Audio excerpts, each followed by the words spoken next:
మందు తాగుతున్నావు. లేదు, మందు తింటున్నాను. అంటే నా ఉద్దేశం ఇలా ఎలా? ఎలా అంటే నాకు అనిపించింది నేను తాగుతున్నాను. నాకు మూడ్ బాలేదు కదా. అంటారు కదా మందు లోపలికి వెళ్తే బాధ బయటకు వస్తుందని. ఒకవేళ మీకు కావాలంటే మీరు కూడా నాకు కంపెనీ ఇవ్వచ్చు, పర్వాలేదు, రండి. చూడు, మందు తాగడంలో కాదు, కానీ నేను ఈ కార్టూన్ చూడ్డానికైతే నీకు తప్పకుండా కంపెనీ ఇస్తాను. ఇది నా ఫేవరెట్ కార్టూన్ కదా. ఈ ఎలుకొంది చూసావా? అది నేను. ఇక ఆ పిల్లుందే అది మీరు. అందుకే మీరేం చేసినా నేను మీకు దొరకడమే లేదు.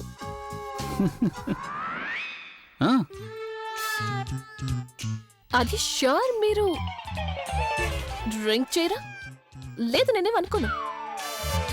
లేదు, ఈరోజు నాకు మందు తాగాలని అస్సలేదు. అలాగా?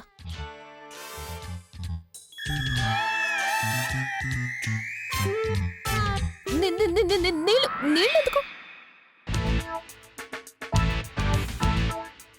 నీళ్లు అదేంటంటే తాగడంలో ఒక రూల్ ఉంది. ఎవరైనా ఏదైనా తాగుతున్నారంటే పక్కన ఉన్న వాళ్ళు ఖాళీ కూర్చోకూడదు, వాళ్ళ కంపెనీ ఇవ్వాల్సి ఉంటుంది. Cheers.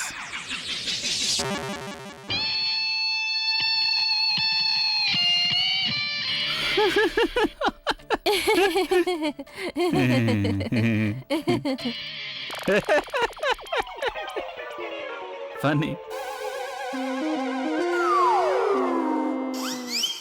తనకి 2 సిప్పులు తాగేసరికి నీళ్ళకి విస్కీకి తేడా తెలియడం లేదా?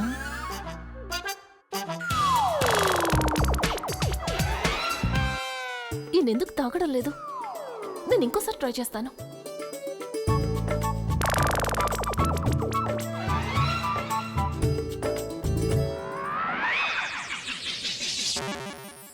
అరే, ఫ్యాన్ ఏమైపోయింది?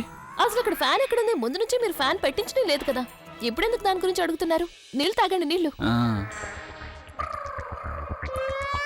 ఊరి భగవంతుడా, నేను మందు తాగేశాను.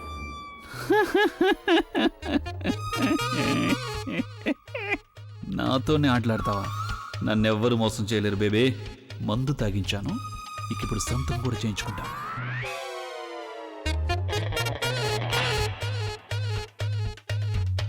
ఇప్పుడు తను నిద్రపోదు కదా. ఏమైంది? అలవాటు లేదు కదా, అందుకే తాగిన తర్వాత కాళ్ళు తిరుగుతున్నాయి. అలాగా?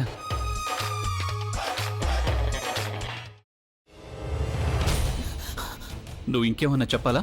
ఇంకేమన్నా అబద్ధం చెప్పాలనుకుంటే చెప్పేయి. నేను చూడాలనుకుంటున్నాను నన్ను మోసం చేయడానికి నువ్వు ఎంత నీచానికి దిగజారగలవు అని. ఎందుకు ఆలియా, ఎందుకు నువ్వు ఇలా చేసావు? నీకు తెలుసు కదా, నానమ్మ తర్వాత నీ ఒక్కదానిని కదా నేను పూర్తిగా నమ్మేది. ఏమన్నావు నువ్వు? ఈ మధ్య అన్నిటినీ మర్చిపోతున్నావా?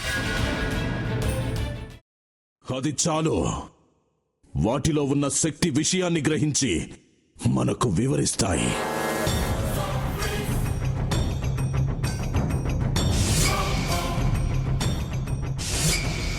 ఎవరు ఆ దండ విప్పొద్దు, గది తలుపులు తెరవద్దు.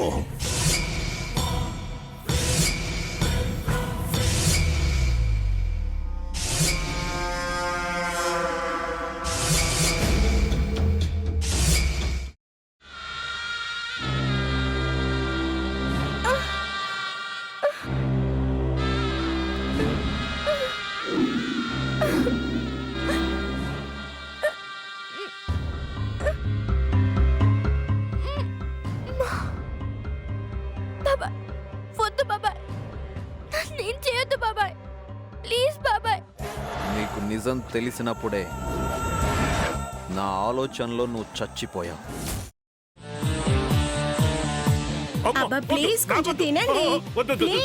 భీమారావు గారు, మీరా? ఇగో మీరా కాదు, సక్కుబాయ్. అవును, మీ పనామే లేచిపోయిందని చెప్పి కంప్లైంట్ ఇచ్చినావు కదా. రేయ్, ఆయన కంప్లైంట్ ఇచ్చింది లేచిపోయిందని కాదు, కనిపించడం లేదు అని. అట్లానా? సరే మేడం. ఇడియట్. ఆ వంట మనిషి పేరేంటన్నారు? రత్తాలు మేడం. ఏం పెద్ద మంచి, నీ వంట మంచిని కూడా మేడం అని పిలుస్తావా? రేయ్ హాఫ్ బ్రెయిన్,